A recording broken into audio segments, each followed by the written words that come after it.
The Vexry Empire had ruled the galaxy for 12,000 years. Their ships were massive. Their weapons could destroy planets.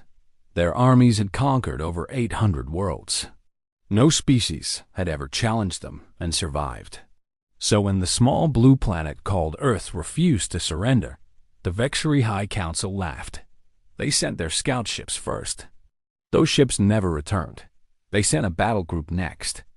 That battle group also disappeared. Now the High Council was not laughing anymore. Admiral Zyroth stood on the bridge of the Imperial flagship Dominance. He was the greatest military commander in Vexry history. He had crushed rebellions on 50 worlds. He had never lost a battle. The High Council had given him command of the Grand Armada, 5,000 warships, 2 million soldiers. Enough firepower to burn 100 planets to ash.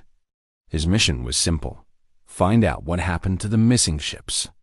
Then destroy Earth completely. The journey to Earth took 3 standard cycles. During that time, Zyroth studied everything his intelligence officers had gathered about humans. They were a young species. They had only discovered faster than light travel 2 centuries ago. Their technology was primitive compared to the Vexry. Their ships were small and their weapons were weak. On paper, they should have been easy prey. But something was wrong. The scout ships had been commanded by experienced captains. The battle group had included some of the finest vessels in the fleet. They should have crushed the humans easily, yet there had been no communication. No distress signals. Nothing. They had simply vanished. Zyroth did not believe in ghosts or magic. He believed in superior firepower and tactical excellence. Whatever trick the humans had used would not work against 5,000 warships. He was certain of this. When the Grand Armada emerged from hyperspace near Earth's solar system, his confidence only grew. His sensors showed him a fleet of approximately 300 human vessels positioned near the 4th planet. They were small ships. Most were only a fraction of the size of his cruisers. Their weapons signatures were laughable. This would not even be a battle. It would be an execution. He opened a communication channel to the human fleet. A face appeared on his screen. It was a human female with gray hair and cold eyes. She wore a simple uniform with many medals on her chest. She did not look afraid. "I am Admiral Zyroth of the Vexry Empire," he announced. "You have committed acts of war against our vessels. Your planet has been sentenced to destruction. Surrender now, and some of your people may be allowed to live as slaves. Resist, and every human will die." The human female smiled. It was not a nervous smile. It was the smile of someone who knew something he did not. "I am Admiral Chen Wei of the United Earth Defense Force," she replied. "Your scout ships attacked our colony on Mars without warning. They killed 40,000 civilians. Your battle group tried to do the same to our orbital stations. We defended ourselves. As for your threat, Admiral, I have a counteroffer. Turn your ships around and leave our system. Never return. Do this, and we will let you go in peace." Zyroth could not believe what he was hearing. This human was threatening him. She had 300 small ships against his 5,000 warships. She was either insane or incredibly stupid. "You dare threaten me?" he said. "I have crushed civilizations far greater than yours. I have burned worlds that made your planet look like a primitive village. What can you possibly do against the might of the Vexry Empire?" Admiral Chun's smile grew wider. "You asked what happened to your missing ships. Would you like to see?" Before Zyroth could answer, his sensor officer shouted in alarm. The readings made no sense. The 300 human ships were spreading apart. They were not forming a battle formation. They were creating gaps in their line. Why would they weaken their position? Then the space behind them began to ripple. Something was coming through. Something big. The first ship that emerged was unlike anything Zyroth had ever seen. It was massive, larger than his flagship, larger than any vessel in the Vexry fleet. Its hull was covered with weapons, hundreds of them, maybe thousands. Energy readings were off the scale. Then another ship emerged, and another, and another. They kept coming. 10 ships, 50 ships, 100 ships, 200 ships. Each one was a monster of war. Each one radiated more power than his entire armada combined. "What is this?" Xyroth whispered. Admiral Chun's voice came through the channel again. "You thought the ships you saw were our fleet. They were not. Those are our patrol boats, our scout vessels. Our fleet was elsewhere. We were building. We were preparing. We knew you would come eventually. We have been waiting for this moment for 50 years. Xeroth's tactical officer was shaking. The numbers on his screen were impossible. The human ships had weapons that his computer could not identify. Their shields were generating power levels that exceeded anything in Vexery records. The smallest of these new vessels was more powerful than his flagship. How? Xyroth demanded. Your species discovered space travel only 2 centuries ago. How can you have technology like this? You are correct, Admiral Chun said. We discovered space travel 200 years ago. But we discovered war much earlier. We have been fighting each other for thousands of years. We are very good at it. When we learned that hostile aliens existed, we stopped fighting each other.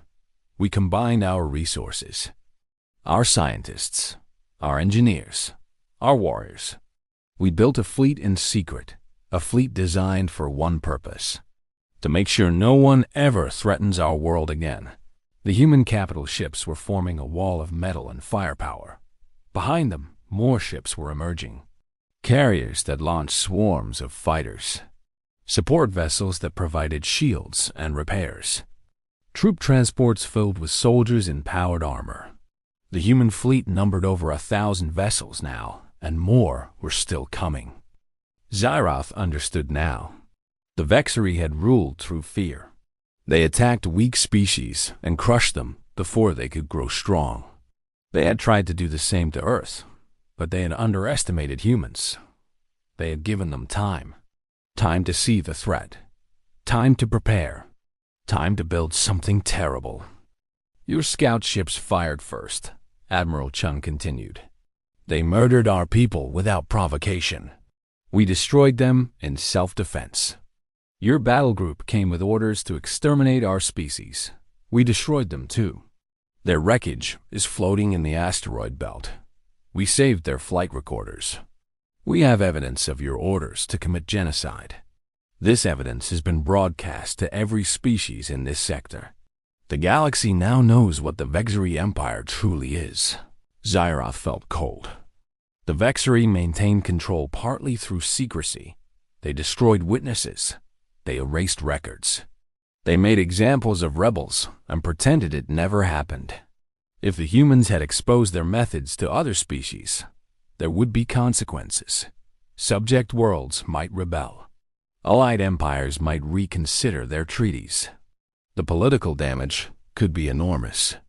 You have won nothing, Xyroth said, trying to sound confident.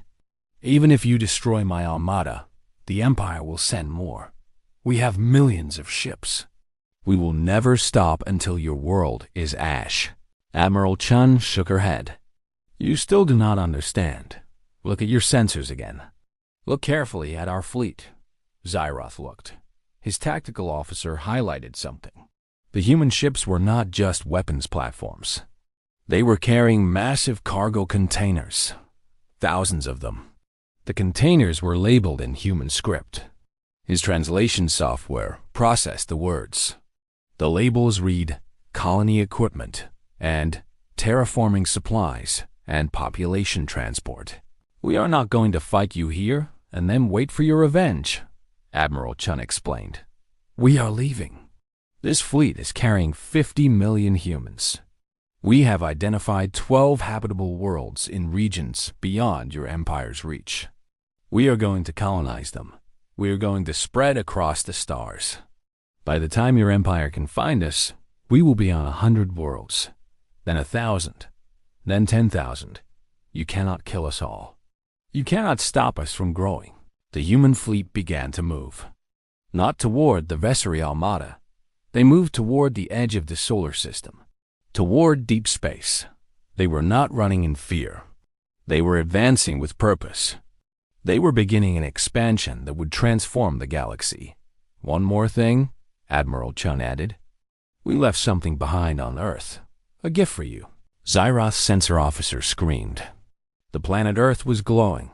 Something was happening deep beneath its surface. Energy readings spiked to impossible levels. Then the planet exploded. Not like a normal planetary destruction. This was something else. The explosion created a wave of energy that expanded outward at incredible speed. It was a bomb. The humans had turned their own homeworld into a weapon. The energy wave hit the Vexery Armada before they could escape. Ships lost power. Systems failed. Weapons went offline. Shields collapsed. The Grand Armada was crippled in seconds. They floated helplessly in space while the human fleet disappeared into hyperspace. Xyroth sat in his command chair, staring at the empty space where Earth had been. The humans had sacrificed their own planet rather than let it fall to the Vexery. They had turned their extinction into a migration. They had shown the galaxy that the Vexery could be defied. The political fallout began within days. 3 subject species declared independence. 2 allied empires withdrew from their treaties. Rebellions erupted on a dozen worlds. The Vexery tried to suppress the news, but it was too late. Everyone knew. The mighty Vexery Empire had sent its greatest armada against a primitive species, and that species had humiliated them. They had escaped. They had exposed Vexery crimes. They had destroyed their own world and turned it into a weapon that crippled 5,000 warships. Centuries passed. The Vexery Empire slowly crumbled. Too many wars. Too many rebellions. Too many enemies. They retreated from sector after sector. They lost world after world. They remembered the humans. They wondered what had happened to them. They sent scouts to search the regions where the human fleet had gone. The scouts found nothing. Just empty space and unexplored worlds. Then one day, a Vexery research station detected something. Ships emerging from hyperspace. Thousands of them. Millions of them. The ships were not the same ones that had fled Earth centuries ago. These were newer, bigger, more advanced. They carried a message that was broadcast on all frequencies. This is Admiral Marcus Chun of the Human Stellar Confederation, grandson of Admiral Wei Chun. We left our homeworld many generations ago. We have grown strong. We have built an empire of 1,200 worlds. We have never forgotten what you did to our ancestors. We have never forgotten the 40,000 civilians your scouts murdered. We have returned, not for revenge, for justice. Your empire has one standard year to release all slave species and surrender all war criminals for trial. If you refuse, we will do to your empire what you tried to do to Earth. The choice is yours. The message ended. The human ships waited. The Vexery High Council looked at their diminished fleet, their crumbling empire, their exhausted resources. They looked at the human armada that stretched across their sensors like stars in the sky. They finally understood what Admiral Wei Chun had known centuries ago. Humans were not a weak species to be crushed. They were a force that could not be stopped. They were survivors. They were builders. They were warriors. And they had very, very long memories. The Vexery surrendered within the year. The slave species were freed. The war criminals faced trial. The empire that had ruled for 12,000 years became a footnote in galactic history. And the humans spread across the stars, telling their children the story of Earth. The story of how their ancestors had sacrificed everything to ensure that humanity would survive. The story of how a tiny blue planet had defied an empire and won. The story that proved one simple truth. Never underestimate humans. They will find a way.